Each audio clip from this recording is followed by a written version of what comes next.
पहला ही प्रश्न आपकी स्क्रीन पर देखिए। पहला प्रश्न आपकी स्क्रीन पर क्या दिया है कि बुद्धि के त्रिआयामी सिद्धांत के अनुसार बुद्धि के कारकों की संख्या कितनी है। सीधा ये प्रश्न आपसे पूछा जा रहा है।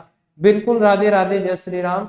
चलिए बताइएगा, बुद्धि के त्रिआयामी सिद्धांत के अनुसार बुद्धि के कारकों की संख्या कितनी है। यह प्रश्न आपसे यहाँ से पूछा जा रहा है, तो यहाँ से आपको इसका उत्तर देना है जी। 2 मिनट है, उत्तर देना है। पहले तो आपको ये ध्यान होना चाहिए कि त्रिआयामी सिद्धांत के प्रतिपादक कौन है, ये सिद्धांत किसने दिया है। तो मैंने आपको बताया था, त्रि का मतलब होता है 3, आयाम का मतलब 3 टाइम गुरुजी क्या खेला करते थे, गिल्ली डंडा खेला करते थे और लोगों के सर फोड़ दिया करते थे। तो किसने दिया है, गिलफोर्ड ने दिया है। इन्होंने बुद्धि के अंदर 3 चीजें मानी है। कौन सा, उल्टा पीसीओ, ठीक है, ठीक है। ये 3 चीजें इन्होंने विषय वस्तु के अंतर्गत समाहित की। ओ से याद रखना ऑपरेशन, सी का मतलब कंटेंट और पी का मतलब प्रोडक्ट। ये 3 चीजें इन्होंने मानी है, यही इसका कर्म याद रखना है आपको, उल्टा पीसीओ।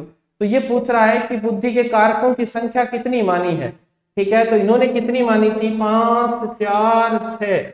शुरू में जो मानी थी वो इतनी मानी थी, 500 के 20 और 20 ठीक है 120। तो इसका राइट आंसर कितना होगा, 120। ये कब दिया गया था, तो ध्यान रखना 1967 में जब ये सिद्धांत दिया गया था, तब इसमें कारकों की संख्या कितनी थी, 120 थी। फिर इसमें 1977 में क्या कर दिया गया, संशोधन किया गया और कारकों की संख्या हो गई 150। और फिर 1980 के अंदर इसमें फिर संशोधन किया गया और कारकों की संख्या बढ़ाकर कितनी कर दी गई, 180।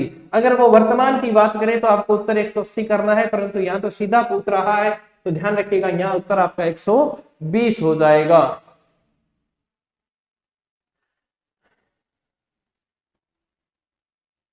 चलिएगा नेक्स्ट क्वेश्चन अपन देख लेते हैं। प्रश्न संख्या 2, कौन सा पद गिलफोर्ड के सिद्धांत से संबंधित नहीं है। अभी बता के गया हूं, 3 चीजें मैंने आपको बताई थी कि 3 चीजें थी, ठीक है। मैंने आपको सूत्र भी बताया था, उल्टा पीसीओ याद रखना है, यही इनका कर्म याद रखना है। तो कहता है कि गिलफोर्ड के सिद्धांत में इनमें से कौन सा नहीं है, ये प्रश्न आपसे पूछ रहा है। तो बताइएगा इनमें से कौन सा नहीं है। आज कुछ बच्चे कम है, हो सकता है सीटी का एग्जाम वगैरह देने गए हो, कोई बात नहीं। चलिएगा इसका उत्तर बताइए, कौन सा पद गिलफोर्ड के सिद्धांत से संबंधित है, नहीं है। बिल्कुल आपका राइट आंसर आ रहा है, देख लेते हैं। संक्रिया का अर्थ होता है ऑपरेट, ठीक है, ऑपरेशन बोल सकते हैं। विषय वस्तु की अगर बात करें तो कंटेंट को बोलते हैं और उत्पादन आपका प्रोडक्ट होता है। यानी लाभ की कहीं भी कोई बात नहीं की गई है, तो इसका राइट आंसर क्या होगा, इसका राइट आंसर आपका लाभ होगा, क्योंकि लाभ इसके अंदर नहीं है, तीनों चीजें इसके अंदर इंक्लूड है। और यही आपसे पूछा गया है कि कौन सा नहीं है, ठीक है। चलिए नेक्स्ट क्वेश्चन अपन देखते हैं। 3 नंबर क्वेश्चन आपके सामने है। निम्न विभिन्न श्रेणियों के मंदित बालकों की दर्शाई गई सही औसत सूची की बात कर रहा है, ठीक है। कौन सी सूची की बात कर रहा है, औसत सूची की। विभिन्न श्रेणियों के मंदित बालकों की दर्शाई गई सही औसत वृद्धि का चयन कीजिए। यानी वो आपको औसत की बात कर रहा है कि इनमें से लगभग औसत में कौन से आएंगे, यह प्रश्न आपसे पूछा जा रहा है, ठीक है। चलिए बताइएगा, मंदित की बात हो रही है, पहले इस बात का आप ध्यान रख लीजिएगा, मंदित बालकों की पूछ रहा है, ठीक है। तो महामूर्ख बिल्कुल 0, 22 से 25 होते हैं, मूर्ख 25 से 50, ठीक है, क्षीण बुद्धि 70 से 80, और वो पूछ रहा है आपकी मंद बुद्धि यानी पिछड़े बालकों की बात करें तो इसका राइट आंसर क्या हो जाएगा, 80 से 90 के मध्य, ठीक है। ध्यान रखना है 80 से 90 के मध्य ये मंद बुद्धि यानी पिछड़े बालक कह सकते हैं। आपको इसका 4 नंबर राइट आंसर कर देना है। कौन सा, 4 नंबर राइट आंसर कर देना है। चलिए आज तो 4-5 जने हो गया, परमा बेनीवाल, पूजा आनंद, गुलाबो भाई शाह, ठीक है। चलिएगा नेक्स्ट क्वेश्चन देखते हैं। 4 नंबर क्वेश्चन आपके सामने है डिस्प्ले पे। एडवर्ड डी बोनो ने गिलफोर्ड के अपसारी चिंतन के संप्रत्यय को क्या नाम दिया है। बहुत ही बढ़िया, आपको ध्यान रखना है चिंतन 2 प्रकार से होता है, एक अपसारी चिंतन होता है और एक अभिसारी चिंतन होता है, ठीक है। अपसारी चिंतन की बात करें, अपसारी जो चिंतन होता है वो अपसारी चिंतन से अलग कैसे है, तो ध्यान रखना अपसारी चिंतन में एक समस्या के अनेक समाधान हो सकते हैं, समस्या के क्या होंगे, अनेक समाधान होंगे, ठीक है। और अभिसारी जो चिंतन होता है ध्यान रखिएगा उसमें समस्या का सिर्फ एक ही समाधान होता है, समस्या का एक ही समाधान होता है। अब ये पूछ रहा है कि एल्बर्ट डी बोनो ने गिलफोर्ड के अपसारी चिंतन को क्या नाम दिया है, तो इसका राइट आंसर बताइए। नीलम पुनिया बिल्कुल आपका स्वागत, परवीन आरजे बिल्कुल आपका स्वागत है। 4 नंबर का राइट आंसर बताने का प्रयास करेंगे। बताइए पार्श्विक चिंतन नाम दिया है, उदग्र चिंतन दिया है, क्षितिज चिंतन दिया है, या बहुसांस्कृतिक चिंतन नाम है दिया गया है। तो 4 नंबर उत्तर प्रश्न संख्या लगाकर इसका उत्तर दें भाई, फटाफट आंसर देने का प्रयास करें। चलिए हम बता देते हैं, फिर नहीं बता रहे हैं आप तो चलिए हम बता देते हैं। इसको पार्श्विक चिंतन कहा जाता है, ठीक है। अब सारी को क्या बोला जाता है, पार्श्विक बोला जाता है। इसे याद रखना है, इसमें पै आता है और इसमें भी पै आता है। और जो अभिसारी चिंतन है उसको कौन सा बोला जाता है, क्षितिज चिंतन बोला जाता है। तो ये आपको थोड़ा सा ध्यान रखने वाली बिंदु है, पै से पै याद कर लेना, ये अपसारी है, ठीक है। कौन नहीं आवे जी, आगे बेटा थोड़ा सा हार्ड लग रहा है आपको, है। बहुबुद्धि सिद्धांत के जनक कौन है, अब तो इजी सा क्वेश्चन है ये तो। ये बहुबुद्धि वाले सिद्धांत की तो मैंने बुद्धि की इतनी बढ़िया ट्रिक करवा रखी है आपको। हाँ, तो अब अगर इस प्रश्न को अगर गलत करोगे तो फिर करोगे ही। प्रश्न संख्या जरूर लगाओ भाई, ऐसे तो पता नहीं चलता। प्रश्न संख्या 5 का उत्तर क्या होगा। बहुबुद्धि सिद्धांत के जनक की बात कर रहा है, वाइगोट्स्की है, ब्रूनर है, या अल्फ्रेड बिनेट है, या अल्फ्रेड बिने है। ये बिनेट जो नाम है इनका पूरा नाम था, परंतु हम इन्हें बिने कहते हैं, एक ही बात है। और गार्डनर, तो यहाँ ध्यान रखना है कौन है भाई, ऐसे तो बात नहीं बढ़ेगी। बिल्कुल 5 नंबर का उत्तर बताओ, तुम तो 4 नंबर में घुसे पड़े हो अभी तक। प्रश्न संख्या लगा के फिर उत्तर दो, नहीं तो मुझे नहीं पता चलेगा। ध्यान रखो, बहुबुद्धि सिद्धांत की बात छोड़ो, पहले वाइगोत्स्की की बात करते हैं। इन्होंने सामाजिक सांस्कृतिक सिद्धांत दिया है, रट लो, सामाजिक सांस्कृतिक का जहां भी नाम आए वहां आपको याद करना वाइगोत्स्की। ब्रूनर ने क्या दिया था, ब्रूनर ने संरचनात्मक मॉडल की बात की थी। फिर अल्फ्रेड बिने ने बुद्धि के क्षेत्र के लिए जाने जाते हैं, और गार्डनर जो था बहुबुद्धि सिद्धांत इनका है, ठीक है। बहुबुद्धि तो इनका है, और बहुतत्व किसका है, बहुतत्व सिद्धांत है किसका है। तो ध्यान रखना, बहुतत्व सिद्धांत जो दिया था वो किसने दिया था, ये आपके थॉर्नडाइक मोद्य ने दिया था, थॉर्नडाइक मोद्य ने दिया था, ओके। और फिर उसके बाद में हाँ जी, थ्रस्टन ने भी बहुखंड का सिद्धांत दिया है, ये भी थोड़ा सा ध्यान रखेंगे। बहुखंड का सिद्धांत अगर आपको पूछ ले तो इसका उत्तर आपको थ्रस्टन कर देना है। अगर थ्रस्टन ऑप्शन में नहीं देता है वो विद्वान, तो ध्यान रखिएगा आपको ऑप्शन में कौन देगा, थॉर्नडाइक देगा। तो ये आपको थोड़ा सा ध्यान रखना है। बहुखंड सिद्धांत बुद्धि का थ्रस्टन ने दिया है, और बहुतत्व सिद्धांत थॉर्नडाइक का है। और बहुबुद्धि, बहु को बुद्धि कब आएगी, जब वो गार्डन में जाएगी, तो गार्डनर, ठीक है, ठीक है। बहु को बुद्धि कब आएगी, गार्डन में जाएगी, तो बहु को बुद्धि आ जाएगी। हार्वर्ड गार्डनर, थोड़ा सा प्रश्न आपको देखने में छोटे दिखेंगे, परंतु प्रश्न बहुत गजब का है, इसलिए इसको शामिल करना पड़ा। हार्वर्ड गार्डनर के बहुबुद्धि सिद्धांत के अनुसार तार्किक गणितीय बुद्धि वाले एक व्यक्ति की क्या विशेषता हो सकती है। गार्डनर ने अगर बात करें बहुबुद्धि सिद्धांत दिया, और उसमें इन्होंने अलग अलग प्रकार की बुद्धियां बताई, पहले 7 थी फिर बढ़कर 9 हो गई, ठीक है। तो इन्होंने बताया कि इनमें से क्या पूछ रहा है कि तार्किक गणित यानी रीजनिंग जो बुद्धि रखता है, रीजनिंग तार्किक इंटेलिजेंस जो रखता है, उसकी बात कर रहा है कि वो व्यक्ति की क्या विशेषता होती है, ठीक है। तो देख लेते हैं। पैटर्न को खोजने की एवं तर्क की लंबी श्रृंखला को हल करने की क्षमता और संवेदनशीलता, ध्वनि, ताल तथा शब्दों के अर्थ के प्रति संवेदनशीलता, दृश्य स्थानिक परिवेश को सटीक रूप से ग्रहण करने की योग्यता, और संगीत में अभिव्यक्तियों के आवाज के स्तर, ताल, सौंदर्यात्मक गुणों को उत्पन्न करने और प्रशंसा करने की योग्यता। बहुत बढ़िया प्रश्न है, 6 नंबर का आंसर आप बताइएगा। सिर्फ आपको रीजनिंग इंटेलिजेंस के बारे में पूछ रहा है, यानी आपकी तार्किक बुद्धि के से संबंधित प्रश्न ही पूछा गया है। तो इसमें आप देखेंगे इनमें से कौन सा पैटर्न है जिसमें दिमाग की आवश्यकता, दिमाग की कसरत, दिमाग से, हाँ जी बताइएगा। 6 नंबर का देख लेते हैं। पैटर्न की खोज करना, रिसर्च करना, तर्क की लंबी श्रृंखलाओं को हल करने की क्षमता, ठीक है। तर्क की लंबी मैंने आप लोग कह दिया 2, 7, ठीक है। इस तरह से मैंने एक सीरीज बना दी 12, ठीक है, 19, इस तरह की एक सीरीज आ जाए तो आप इसको लंबी श्रृंखला को हल कर रहे हैं, मतलब आप यहाँ तार्किकता ले रहे हैं कि प्रत्येक में 5 का अंतर आ रहा है, ठीक है। इस तरह से आप ले रहे हैं कि इसमें 5 का आ गया, इसमें 7 का आ गया, आगे जो आएगा 7 का आएगा, फिर 9 का आएगा, इस तरह से। तो इसका पहला ही राइट आंसर है। फिर दूसरा देख लेते हैं ध्वनि, ताल। तो ये जो संगीत में है, ठीक है, जो संगीतक बुद्धि होती है, म्यूजिकल जो इंटेलिजेंस होती है उसकी बात है। दृश्य स्थापित परिवेश को सटीक रूप से ग्रहण करने, ये स्थानिक बुद्धि वाले होते हैं जो एक वस्तु को बड़े गौर से देखते हैं, मूर्तिकार वगैरह जो होते हैं उनकी बात की जा रही है, तो ये तो गलत हो गया, ये भी गलत हो गया। संगीत में अभिव्यक्ति के अलावा स्तर को, ठीक है, यहाँ भी आपकी म्यूजिकल इंटेलिजेंस काम कर रही है, तो मत बोलिए तार्किक की बात हो रही है ओनली, तो इसमें 1 नंबर इसका राइट आंसर हो जाएगा। चलिएगा नेक्स्ट क्वेश्चन 7 नंबर, बुद्धि। ये मैं प्रश्न बार बार पेपर में कहता हूँ कि बार बार पेपर में आता है और हर बार इनको इंक्लूड करते हैं। बुद्धि इन 4 शब्दों में निहित है, कौन कौन से हैं? एक तो ज्ञान, ठीक है, एक आविष्कार, एक निर्देश और एक आलोचना। ये कई बार सीधा ही पूछ लेता है कि बुद्धि में शामिल नहीं है, 3 यहाँ से दे देता है, एक और किसी को दे देता है, तो ये ध्यान रखना है किस विद्वान की परिभाषा है, तो ये आप बताने का प्रयास करेंगे। ये परिभाषा किसकी है? बिल्कुल राम राम भाई, सभी को राम राम। बुद्धि इन 4 शब्दों में नहीं था, ये परिभाषा किसकी है? तो सबको पता है ये परिभाषा किसकी है। इन 4 के बिना, ऐसे याद रखो, 4 के बिना बुद्धि नहीं मानी जाती। ज्ञान है तो बुद्धि का क्षेत्र है, अगर आप कोई नई चीज खोज कर रहे हैं, आविष्कार कर रहे हैं तो बुद्धि है। आप किसी को निर्देश, डायरेक्शन कौन दे सकता है? जिसको बुद्धि है। और आलोचना, कमी कौन निकाल सकता है? जिसके पास बुद्धि है। तो ये सिद्धांत देने वाले कौन थे? ये परिभाषा देने वाले कौन थे? अल्फ्रेड बीने। बिल्कुल राइट आंसर आपका। चलिए, बुद्धि विषय में आधुनिक अवधारणा क्या है? यह परिभाषा ही पूछी है उसने। आज वर्तमान में बुद्धि को क्या मानते हैं? मस्तिष्क में तर्क करने का गुण बुद्धि है, अनुभव से प्राप्त करने की योग्यता बुद्धि है, जीवन की समस्याओं का हल करने का गुण बुद्धि है, या नवीन परिस्थितियों के प्रति समायोजन का गुण बुद्धि है।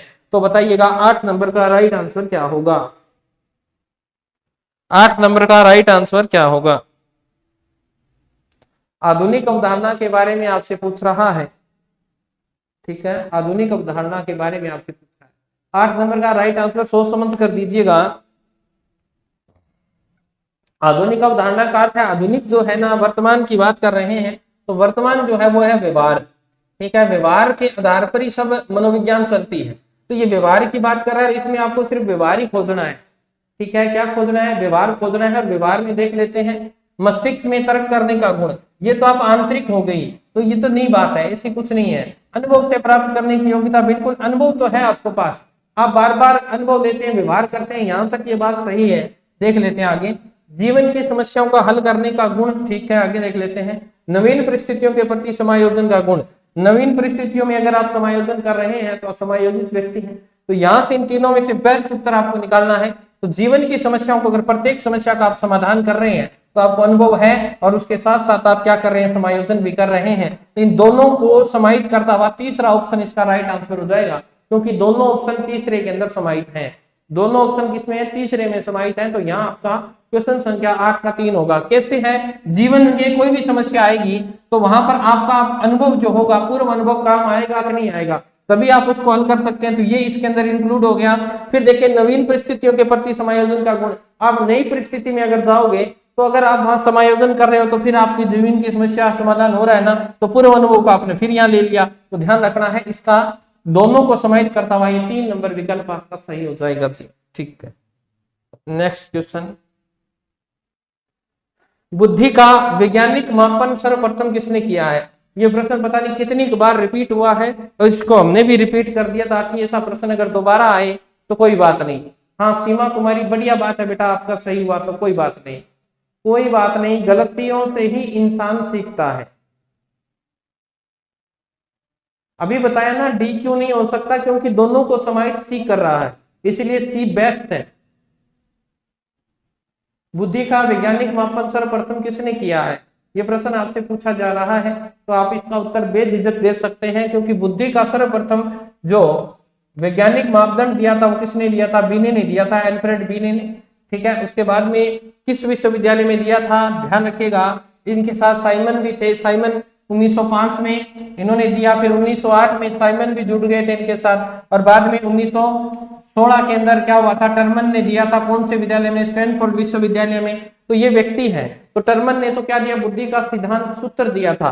और ये ध्यान रखना है, इसका सीधा पूछ रहा है, सर्वप्रथम की बात कर रहा है तो बीने, इससे आपको इसको याद रखना है। अंतरवैयक्तिक बुद्धि को प्रदर्शित करने वाला व्यवहार है। अब ध्यान रखिएगा, अंतरवैयक्तिक कह रहा है वो आपको, अंतरवैयक्तिक बुद्धि को प्रदर्शित करने वाला दूसरों के अंतर्मन की इच्छाओं को, मनसा को पता लगाना, दूसरे के मूड को भांप लाना, मिलते जुलते समय को यथा उदासी एवं पछतावे में भेद कर पाना, दूसरे के विचारों और व्यवहारों को प्रभावित करने के लिए उनके संबंधित, एक मिनट रह गया क्या, उनके संबंधित जानकारी का उपयोग करना। आराम से प्रश्न को पढ़ लीजिए, ऑप्शन थोड़े बड़े हैं तो समय लग सकता है, तो कोई बात नहीं, आपको टाइम दे रहे हैं। हाँ जी, ढूंढ लीजिए। अंतर्वैयक्तिक बुद्धि को प्रदर्शित करने वाला व्यवहार कौन सा है?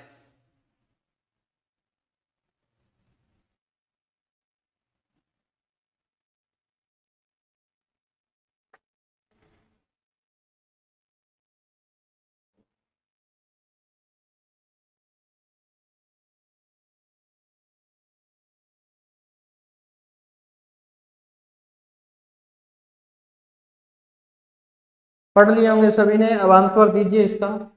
अंतर्व्यक्ति की बात करें, दो प्रकार है, एक अंतराव्यक्तिक है और एक अंतर्व्यक्तिक है।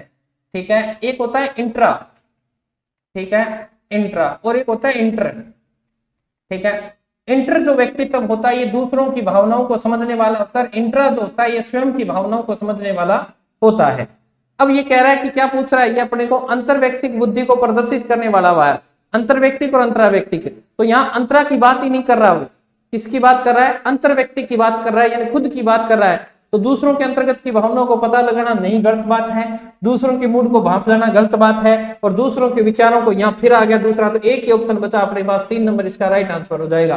तो दूसरों का नहीं, स्वयं के मिलते जुलते समय को उदासी पछतावे में भेद कर पाना, ये खुद व्यक्ति कर पाता है। तो यहाँ अंतर्व्यक्ति की बात हो रही थी, तो इसका 3 नंबर राइट आंसर होगा।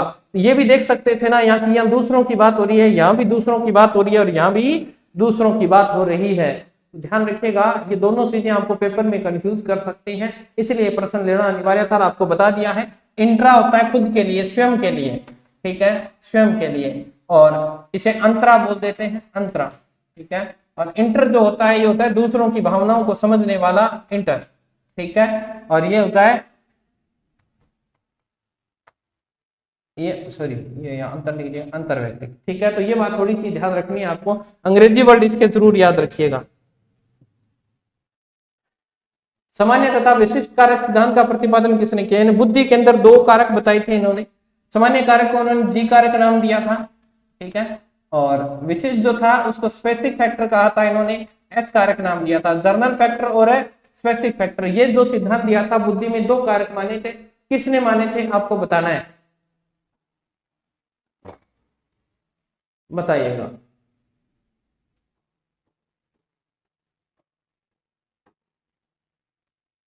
हाँ जी, जितना हो सकता है उतने अंग्रेजी के शब्द यूज करते हैं, बाकी मुझे अंग्रेजी ज्यादा आती नहीं बेटा, है आपको पता है ना, अंग्रेजी में कम ही बोलता हूँ, क्योंकि मेरे साथ हिंदी क्षेत्र के ज्यादा बच्चे जुड़े हुए हैं, और जहाँ आवश्यकता होती है वहां अंग्रेजी बोल ली जाती है, ज्यादा अंग्रेजी काम की नहीं होती बेटा, क्योंकि आदमी जब अंग्रेजी पी भी लेता है ना तो फिर वो उल्टियां करता है, इसलिए अंग्रेजी ज्यादा नहीं बोलनी चाहिए, इस हाल से भी सी ठीक रहे है।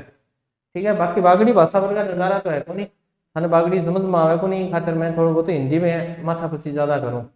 ठीक है, तो ये बता दिया मैंने, सामान्य को जी फैक्टर यानी जर्नल फैक्टर बोला था, और विशिष्ट को हम स्पेसिफिक फैक्टर बोल देते हैं, तो ये एस कारक से संबोधित किया गया। तो इसमें ये किसने दी थी, तो आपको बताया था सामान्य, और ये देने वाले कौन थे, स्पीरमैन थे।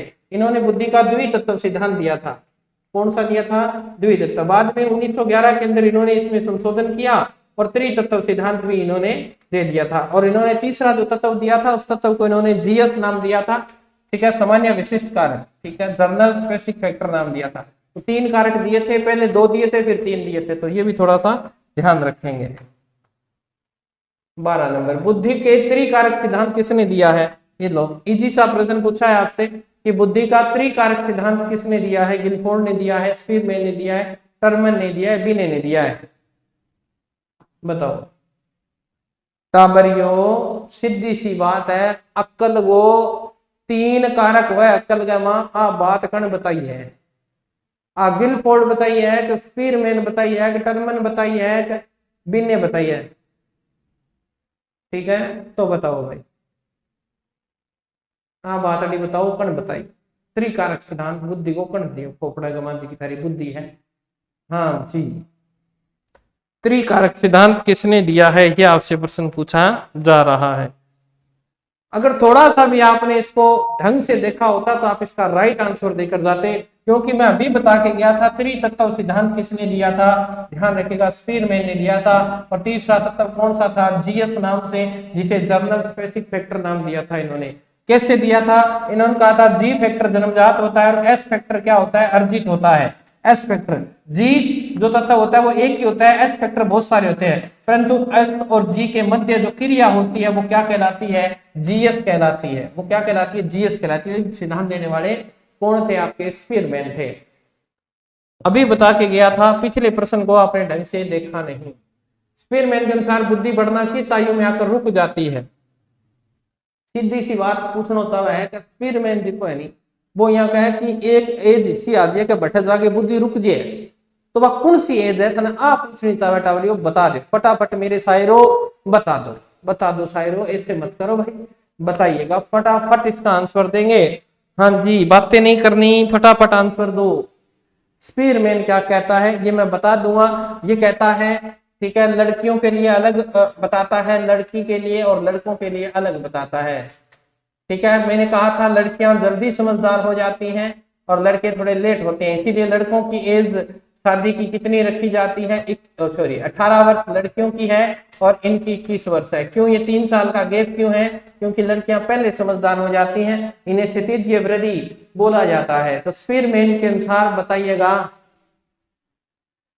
तो ध्यान रखिएगा स्पीरमैन कहता है कि जो बुद्धि होती है, क्षितिज बुद्धि जो होती है वो 16 वर्ष में आकर क्या हो जाती है, रुक जाती है, जितना विकास उसका होना होता है वो हो जाता है। और लड़कों में ये बुद्धि 18 वर्ष तक चलती है, लड़कियों में 16 वर्ष, यानी लड़कियां 16 साल में समझदार, जो टिंगर है 18 साल में समझदार हुए भाई। आज राजस्थानी भाषा को थोड़ा थोड़ा टड़को में आंतो रहना चाहिए, ठीक है जी। आज देखो थर्नडाइक का बहुबुद्धि सिद्धांत है, किसका है बहुबुद्धि सिद्धांत, थॉर्नडाइक का बुद्धि संबंधी सिद्धांत कौन सा है, और मैंने बता भी दिया आपको। थॉर्नडाइक का बुद्धि संबंधी सिद्धांत कौन सा है, तो इसका राइट आंसर मेरे मुख से निकल गया है, आप बता दीजिएगा कौन सा किसका है।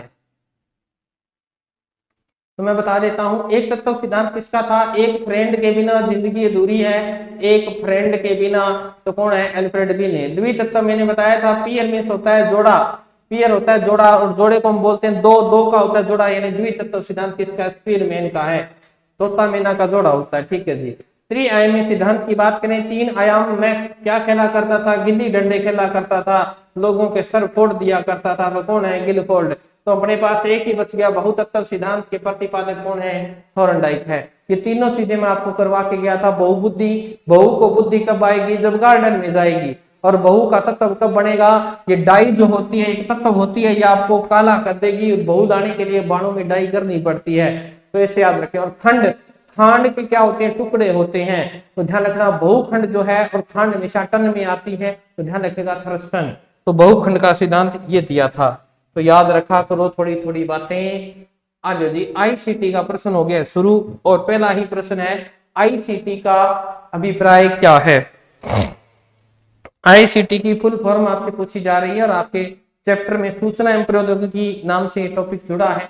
अब ये प्रश्न आपको भाई थोड़े थोड़े टाइम लगने वाले हैं। तो आईसीटी की फुल फॉर्म क्या है देख लेते हैं, inter contact terminals, inter common terminology, information communication technology, international communication technology. तो यहां से आपका राइट आंसर आना चाहिए। हाँ जी, बताइए आईसीटी का अभिप्राय क्या है, बताइएगा। 15 नंबर का आंसर, ठीक है जी, 15 नंबर का आंसर बिल्कुल इंफॉर्मेशन, ठीक है। फिर उसके बाद में है कम्युनिकेशन, और फिर टेक्नोलॉजी। इंफॉर्मेशन क्या होती है, सूचना होती है, और उसके बाद में आपकी है कम्युनिकेशन, यानी सूचना संप्रेषण। कम्युनिकेशन किसको बोलते हैं, एक दूसरे से आदान प्रदान करना, संचार बोल सकते हैं, सूचना संचार है। और टेक्नोलॉजी होती है तकनीकी, ठीक है। तो ये आपको ध्यान रखनी है भाई, इसका नाम याद रखना है, ठीक है। बिल्कुल राइट आंसर है भाई सभी के। 16 नंबर है, सूचना एवं प्रौद्योगिकी में सम्मिलित नहीं है। यहां से आपको पूछ रहा है कि आईसीटी के अंदर कौन सी चीज शामिल नहीं है, ऑनलाइन सीखना, एजुसेट के माध्यम से सीखना, वेब बेस्ड सीखना, या उपयुक्त सभी, कौन सा शामिल नहीं है, ये पूछ रहा है आपसे।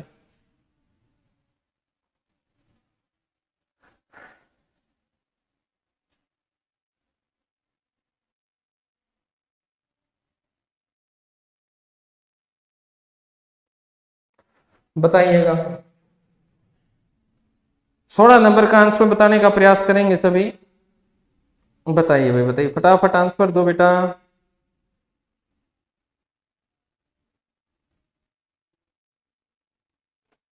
हाँ जी, क्या उत्तर आ रहा है आपका?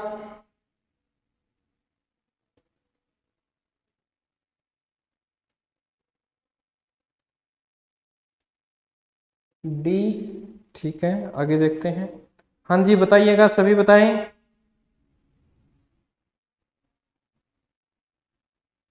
प्रश्न को थोड़ा सा गलत टाइप हो गया, तभी मैं देख रहा था। ये नहीं है बेटा, नहीं आएगा। सूचना एवं प्रौद्योगिकी में सम्मिलित है, ठीक है। ऑनलाइन सीखना है, एजुसेट के माध्यम से सीखना है, वेबसाइट, ये सब ऑनलाइन चीजें हैं, सूचना प्रौद्योगिकी के अंतर्गत आएंगी, तो इसका डी राइट आंसर होगा।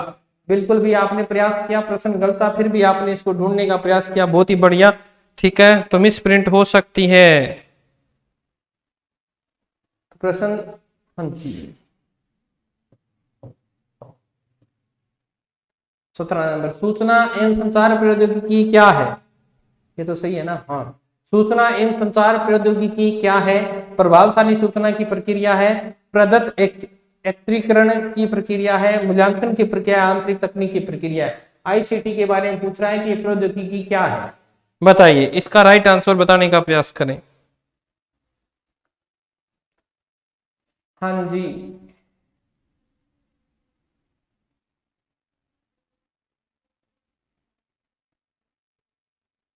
बताइएगा 17 नंबर का आंसर क्या होगा। तो देखिए, आपसे पूछ रहा है आईसीटी की प्रौद्योगिकी क्या है।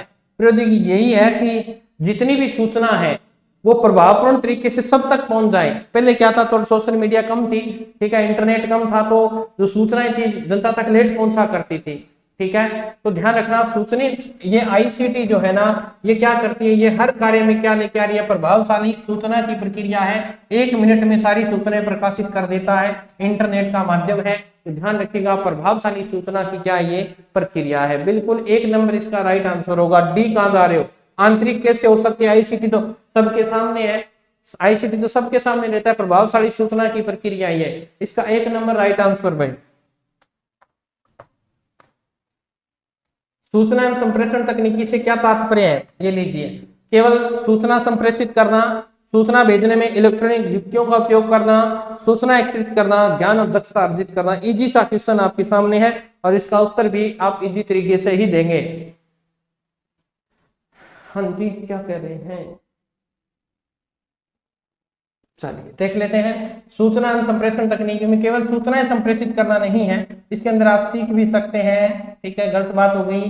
सूचना भेजने में इलेक्ट्रॉनिक युक्तियों का उपयोग करना, बिल्कुल सही बात है। ईमेल का, व्हाट्सएप का, किसी भी इलेक्ट्रॉनिक, यानी जो आपकी इलेक्ट्रॉनिक युक्तियां हैं उसका उपयोग कर रहे हैं, एसएमएस कर रहे हैं, व्हाट्सएप से भेज रहे हैं, ईमेल से भेज रहे हैं, किसी भी प्रकार से आप उसका प्रयोग कर रहे हैं, तो ध्यान रखिएगा, सूचना भेजने में। आगे, सूचना एकत्रित करने में नहीं, ज्ञान और दक्षता अर्जित करने में। ज्ञान तो आपको किताबों से भी मिल सकता है, परंतु ये सूचना की बात कर रहा है और संप्रेषण तकनीकी की बात कर रहा है, तो ध्यान किताबों से भी हो सकता है, दक्षता उसी से भी हासिल की जा सकती है, परंतु जब तक आप प्रैक्टिकल नहीं करेंगे तब तक इसका आपको लाभ नहीं मिल सकता। तो ध्यान रखिएगा, इसका आपको उत्तर क्या करना है भाई?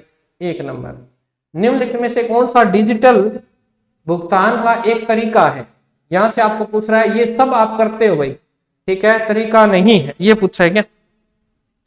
तरीका नहीं पूछ रहा है।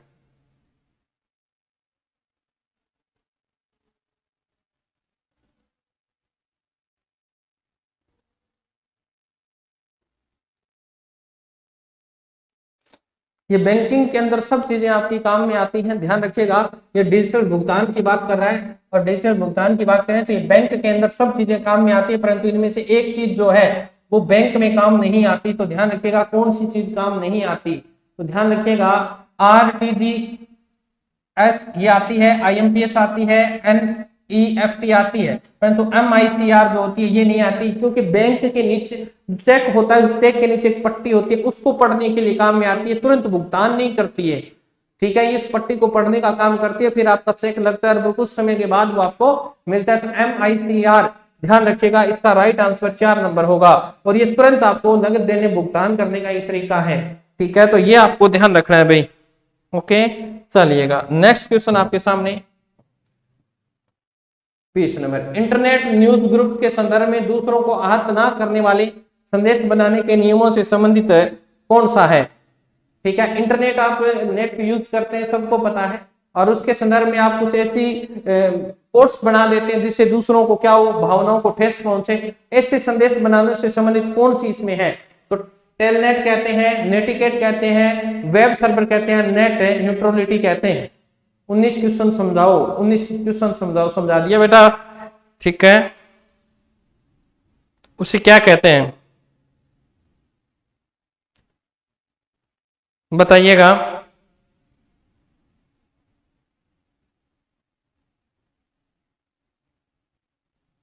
यानी किसी भी साइबर क्राइम को रोकने के लिए इसका प्रयोग किया जाता है। एक सभ्यता यानी बोल सकते हैं कि शिष्टाचार के रूप में है, किसी का कोई हनन नहीं होना चाहिए, सबका आदर सत्कार करना चाहिए। तो यहाँ कौन सा है? तुक्के तो मारने ही नहीं है, तुक्के लगाने से ही प्रश्न नहीं आएगा, ध्यान रखिएगा। तो इंटरनेट न्यूज ग्रुप के संदर्भ में दूसरों को आहत ना करने वाले संदेश बनाने के नियमों से संबंधित कौन सा है? नेटिकेट है। ध्यान रखना, नेटवर्क से संबंधित है। नेटिकेट का अर्थ आपका है कि किसी भी दूसरे की भावना को ठेस नहीं पहुंचनी चाहिए, किसी भी व्यक्ति का मान सम्मान हनन नहीं होना चाहिए, उससे ऐसे संदेश बनने नहीं चाहिए, उसके खिलाफ साइबर क्राइम जैसे अपराध नहीं होने चाहिए। तो उसके लिए नेटिकेट जो है वो ग्रुप्स है। तो ध्यान रखिएगा, इसका 2 नंबर राइट आंसर होगा। ठीक है, देखो कंप्यूटर का भाई ज्यादा ज्ञान है नहीं, मैंने आपने कहा कि प्रश्न करवा दो, मैं करवा दूंगा, आएगा इन्हीं में से। कई सारे स्टेशनों को एक साथ डाटा संप्रेषण कहलाता है। कई सारे स्टेशनों को एक साथ जोड़ दिया जाए तो उसमें जो डाटा भेजा जाता है कम्युनिकेशन किया, वो क्या कहलाता है? ब्रॉडकास्ट कहलाता है, बैंडविड्थ कहलाता है, या अलो कहलाता है, या अलोंग ट्रांसमिशन कहलाता है। चलिए यहां से प्रश्न बताइएगा।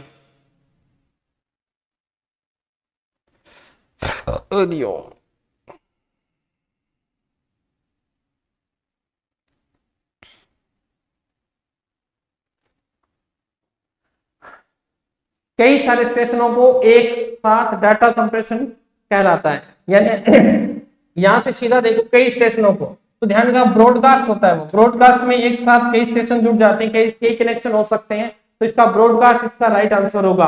बिल्कुल राइट आंसर है भाई, ब्रॉडकास्ट इसका राइट आंसर है। चलिए नेक्स्ट क्वेश्चन आपके सामने है। Satellite instruction television experiment SIT कब शुरू किया गया? पहली बात तो साइट की आपको फुल फॉर्म याद कर लेनी है। ये सैटेलाइट इंस्ट्रक्शन टेलीविजन एक्सपेरिमेंट कब शुरू किया गया, आपको तारीख पूछ रहा है, तो ध्यान रखिएगा इसकी आपको फुल फॉर्म होगी। एक प्रश्न तो, दूसरा कब शुरू किया गया ये आपसे पूछा जा रहा है।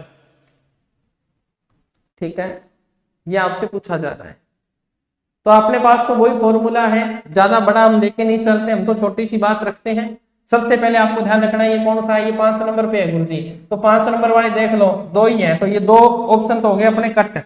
ठीक है, अब आपको ध्यान रखना है सैटेलाइट टेलीविजन कब देखते थे, तो ध्यान रखना टेलीविजन कब देखते हैं, लगभग इसे याद रखना है अगस्त, ये ध्यान रखना है अगस्त के अंदर, 1 अगस्त 1975 को। ठीक है, टेलीविजन कब देखते हैं, मैंने तो इसे बना रखा है लास्ट वाले 1 2 शब्द पकड़ रखे हैं, तो आप इनको याद रख सकते हैं भाई, बाकी आपकी इच्छा आप कैसे याद करते हैं। ठीक है, क्योंकि जो ये होता है ना, ये कितने नंबर पे आता है, 18 पे आता है शायद, 19 पे आता है, 19 पे आता होगा। वर्ष 2018 में राजस्थान IT दिवस कब से मनाया गया, ये प्रश्न भाई गजब का प्रश्न है, हो सकता है आपसे पूछ ले, क्योंकि वर्ष 2018 में राजस्थान ने IT दिवस मनाना शुरू किया था। हाँ करवा देंगे, पहले ये तो पूरे करो भाई, तुम लोगों की डिमांड दिनों दिन बढ़ी रही है। ठीक है, तो मैं करवा दूंगा आपको, पहले ये प्रश्न करो, आपने कहा तो मैंने शुरू कर दिए। अब आप कह रहे हो कि ये छोड़ दो वो करवा दो, तो वो करवा देंगे, अपन ये छोड़ देंगे। ठीक है, तो ध्यान रखना ये दिवस कब मनाया गया था, आज राजस्थान IT सॉरी आई नहीं लिखा गया, IT। ठीक है, IT दिवस RIT दिवस कब मनाया गया था, ध्यान रखिएगा। राजस्थान में मेरे को तो नहीं आते, कोई बात नहीं, नहीं आते तो इन प्रश्नों को देख लो, आ जाएंगे। ध्यान रखिएगा 19 मार्च से 21 मार्च के मध्य बनाए गए थे। ध्यान रखना है 19 मार्च से 21 मार्च के मध्य राजस्थान IT दिवस मनाया गया, ये आपको ध्यान रखना है। ओके, चलिए अब देखो जो चीज नहीं आती उसके तो भैया आपको फिर पढ़ना तो पड़ेगा ही। सूचना प्रौद्योगिकी शब्दावली में कर्नल भंग को क्या कहा जाता है, अब देखो कर्नल भंग क्रैश होता है, क्रैश डंप होता है, डंप होता है, या कर्नल एरर होता है, तो ये प्रश्न आपसे पूछा जा रहा है। हाँ जी, सूचना आईसीटी के अंदर कर्नल भंग को क्या कहते हैं? हाँ जी, कर्नल भंग को क्या कहते हैं? आंसर दीजिए। अरे तुम गलती करो तो सही, भागना नहीं है, करनी है आपको ये प्रश्न। तो ध्यान रखना, कर्नल भंग को क्या कहते हैं? तो ध्यान रखना, क्रैश कहते हैं। भंग का मतलब क्रैश, याद रखो, क्रैश कहते हैं। ये लो नेक्स्ट क्वेश्चन आपके सामने 25 नंबर। सूचना तकनीकी अधिनियम भारत में संशोधित किया गया, कब किया गया? 2000 में, 2005 में, 8 में, 10 में? तो ध्यान रखिएगा 2000 है, कब किया गया है ये बताइएगा। सूचना तकनीकी अधिनियम भारत में संशोधित कब हुआ है? प्रश्न संख्या लगाओ, ऐसे तो पता नहीं चल रहा कि कौन से प्रश्न का उत्तर तुम दे रहे हो। सूचना तकनीकी अधिनियम भारत में संशोधित कब किया गया? 24 का उत्तर मिल रहा है मेरे को भी, मैं 25 नंबर में घुसा बैठा हूं है। तो बताओ भाई इसका उत्तर बताइए। सूचना तकनीकी अधिनियम भारत में संशोधित कब किया गया? तो भाई क्यों 2005 में एनसीएफ आ गया तब किया गया? नहीं, ध्यान रखिएगा, आपको 2008 में किया गया। ये कब संशोधित किया गया है? 2008 में इसको संशोधित किया गया। चलिए नेक्स्ट क्वेश्चन चलते हैं, 26 नंबर। आईटी में आउटगोइंग एनालॉजमेंट की अस्थायी रूप से देर से भेजने की तकनीकों को क्या कहते हैं? ये लीजिए भी, ओ सॉरी मिक्स कर,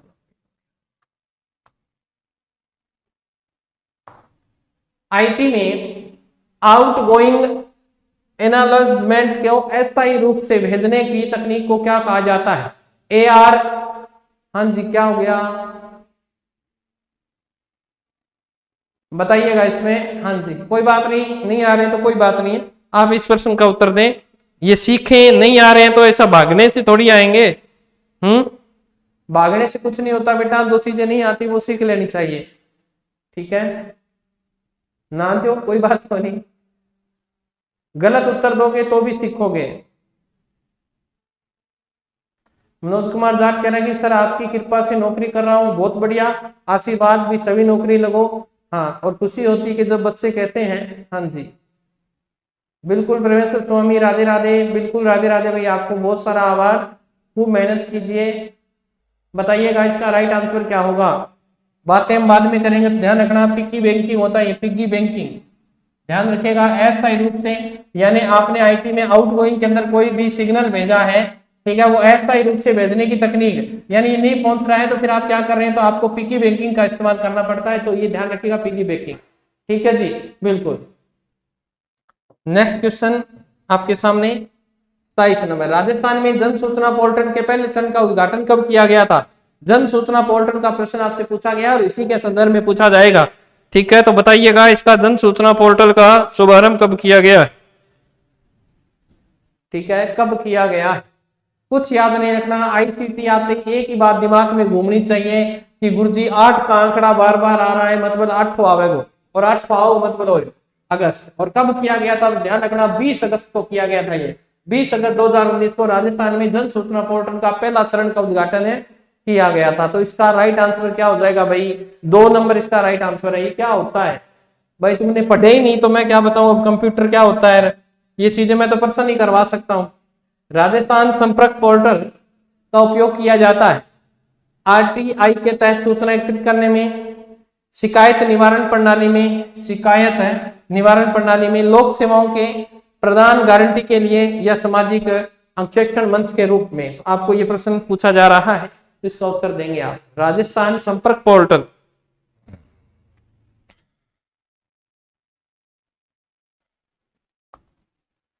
राजस्थान संपर्क पोर्टल का उपयोग किया, कुछ चीजें होती है कॉमन सेंस की, जैसे ये स्टेट है अपना राजस्थान, ठीक है, और ये दूसरे स्टेट से संपर्क कर रहा है और यहाँ लोगों से संपर्क कर रहा है और लोगों का काम पड़ता है कार्यालयों से। तो ये कह रहा है कि ये इसका भी संपर्क हो, इसका भी हो, इसका इससे हो, यानी प्रत्येक चीज का संपर्क होना चाहिए एक दूसरे से। और क्यों होना चाहिए? कब होगा? जब हमें किसी सिस्टम से दिक्कत आएगी, उस दिक्कत आएगी तो उस दिक्कत का निवारण कैसे करेंगे? तो निवारण शिकायत निवारण पोर्टल है, ये सीधा शर्त है, शिकायत निवारण प्रणाली के रूप में किया जा रहा है। तो ध्यान रखना इस पोर्टल का प्रयोग एक दूसरे की शिकायतें, क्यों कोई काम नहीं कर रहा, किसका अधिकार क्षेत्र क्या है, उसके लिए किया जा रहा है। राजस्थान संपर्क शिकायत निवारण प्रणाली के रूप में इसका प्रयोग किया जा रहा है। तो ऐसे तुक्के मत मारो, तुक्के मत मारो भाई, तुक्के। निम्नांकित में से क्या राजस्थान संपर्क में सुशासन के आयाम के रूप में गलत चिन्हित है? चलिए, बहुत ही बढ़िया प्रश्न है। राजस्थान संपर्क में सुशासन के आयाम, ठीक है, उसके गलत चिन्हित कौन सा है ये आपसे पूछ रहा है। ठीक है, तो यहाँ गलत चिन्हित कौन सा है ये आपको बताना है।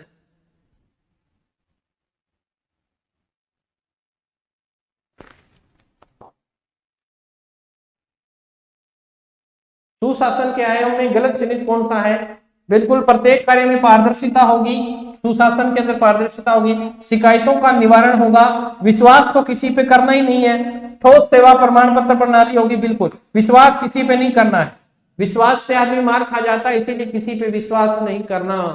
ठीक है, और विश्वास पे तुम भी ध्यान रखा करो, प्रत्येक व्यक्ति पर तुम आंख मूंद कर विश्वास कर लेते हो, अच्छी बात नहीं है। पहले आदमी को परखो कि आदमी आपके प्रति क्या सोच रखता है, और इस चोट को देखोगे ना, जब यह आदमी आप पर विश्वास करने लायक है या नहीं है, तभी उसके सामने अपने दिल की बातों को खोलिए, तभी उसके सामने अपने राज खोलिए, और सच्चे दिल का आदमी हमेशा आपसे जुड़ जाएगा, और जो आपका फायदा उठाना चाहेगा वो अविश्वासी आदमी कभी भी आपसे दूर दूर रहेगा, सिर्फ बातें लेगा, अपनी बातें कभी नहीं करेगा। इसीलिए ऐसे लोगों से हमेशा बच के रहना चाहिए, क्योंकि ऐसे लोग अक्सर मैंने देखे हैं जख्मों पर मरहम नहीं नमक लगाते हैं, आपकी एक बात को यहां से सुनकर दूसरे तक पहुंचा देते हैं। इतनी जल्दी किसी पे विश्वास नहीं करना है, पूरी तरह से जांचिए परखिए फिर विश्वास कीजिए। क्योंकि जब तुम बाजार में जाते हो ना, तो सब्जी खरीदते हो ना 10 रुपए की, तो आप 3 रेडियों पे पहले चेक करते हो कि ये सब्जी का रेट सही है या नहीं है। तो आपको विश्वास करना है, तो खुद की जिंदगी दूसरे को सौंपने जा रहे हो, तो पहले उस पर विश्वास करके देखो, उसे परखिए फिर विश्वास कीजिए। तो ये विश्वास क्या है, हर एक व्यक्ति पे नहीं करना चाहिए। तो इसका राइट आंसर भी 3 नंबर हो जाएगा। ठीक है, हम क्या करते हैं, एक से ही समझ लेते हैं सबको। तो ये था अपना आज का बिंदु। अब कल के बिंदु क्या रहेंगे? कल के बिंदु सेम ही रहेंगे। बुद्धि प्लस में आईसीटी के क्वेश्चन फिर करवाएंगे, जब तक आईसीटी के क्वेश्चन 100-150 नहीं हो जाते तब तक नहीं छोड़ेंगे। ठीक है, तो ये बात आपको ध्यान रखनी है। आज के लिए फिर इतना ही, नए सेशन में कल मिलेंगे निर्दोष के साथ। तब तक स्वस्थ रहें, मस्त रहें। जय राजस्थान, जय भारत।